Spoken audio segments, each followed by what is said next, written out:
এসে ফিরে আসবে। আচ্ছা, আমার ব্যক্তিগত মতামত। মাহবুব কামাল ভাই নিশ্চয়ই এখানে বলবেন। কামাল ভাই, আমি কি ওই যে ইয়াটা পড়ে নিব একটু, ওই যে জরিপটা, আমরা একটা জরিপ চাইছিলাম যে দর্শকদের কাছে একটু জিজ্ঞেস করছিলাম যে এটা নিয়ে আসলে আপনার বক্তব্য স্পষ্ট, যে নির্বাচন আমরা কিরকম চাইতেছি, কিন্তু আমরা দর্শকদের কাছে জানতে চাইছিলাম যে জাতীয় নির্বাচন দেরি হইলে দেশের সমস্যা বাড়তে থাকবে। বিএনপির ভারপ্রাপ্ত চেয়ারম্যান তারেক রহমান এরকম একটা মন্তব্য করে স্পষ্টই বললেন, আপনি শুনতে পেয়েছেন যে উনি খুব শীঘ্রই ফিরে আসবেন। তবে আমি দুটো ভাইয়ের কাছে আসবো এটা নিয়ে, কামাল ভাইয়ের মন্তব্য আগে শুনে আসি।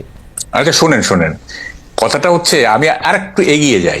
দেখেন, মিসেস জিয়া মানে খালেদা জিয়া যেদিন লন্ডনে চলে গেলেন, তার 3-4 দিন আগে যুগান্তরের নিচে আমরা একটা ক্যান্টিনে চা খাই। তো কে জানি বলতেছিল যে বিএনপি কে করতে -2 থিওরি, এটা 111 এর মতো। দোকানদার যে, তাকে আমি বলছিলাম যে আমি টক শোতে বলবো, আপনি শুনেন, সে শুনছে আমি একটা টক শোতে বলছি। দোকানদার বলতেছে যে -2 না -3। তাই বলে -3 মানে -3 আবার আসলো কোত্থেকে?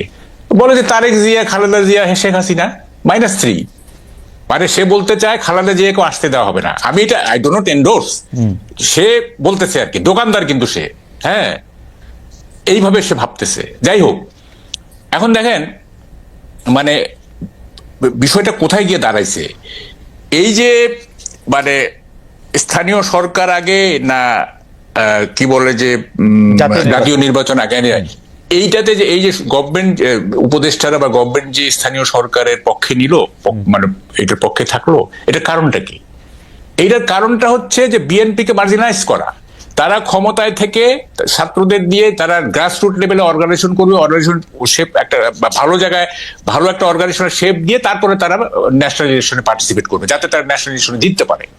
এটাই তো উদ্দেশ্য, এছাড়া আর কি উদ্দেশ্য থাকতে পারে? না, এখন আমার উদ্দেশ্য থাকতে পারে আমি বাংলাদেশের বা পৃথিবীর সবচেয়ে বিলিয়নিয়ার হইতে চাই, এটা উদ্দেশ্য হইতে পারে, কিন্তু এটা ফলাফল তো আমি দেখতে পাচ্ছি 3 সিট। হ্যাঁ, 3 সিট ম্যাক্সিমাম। এই যে ধরেন যদি এইটা সত্যি সত্যি এইটাই উদ্দেশ্য থাকে, এই উদ্দেশ্য তো কোনোদিন সফল হবে না। মানে আমরা তো পলিটিক্স দেখছি, পার্টির পলিটিক্স এই প্রথম দেখতেছি তা তো না, আরো তো দেখছি। শুনেন, আমাকে বলতে দেন। আমি তো বলতেছি যে বিএনপির সবচেয়ে খারাপ ক্যান্ডিডেটের সাথে একজন ইনফ্লুয়েন্সিয়াল সমন্বয়ক জিতে আসুক দেখি। দেখেন, রাজনীতি এবং নির্বাচন কিন্তু দুইটা ভিন্ন জিনিস। 91-এ আওয়ামী লীগের মিছিলের ঠেলায়, মিটিং এর ঠেলায় আমরা টিকতে পারে নাই। সবাই বলতেছে যে 220টার উপরে পাবে Awami League. I was the loan যে আমি বলছিলাম যে বিএনপি জিতবে, হ্যাঁ, এবং দেখেন সাইলেন্ট ভোট হয়ে গেল এবং বিএনপি জিতে গেল। জনসভা দিয়ে কখনোই মানে রাজনীতি দিয়ে এটা দিয়ে ইলেকশন মাপা যাবে না।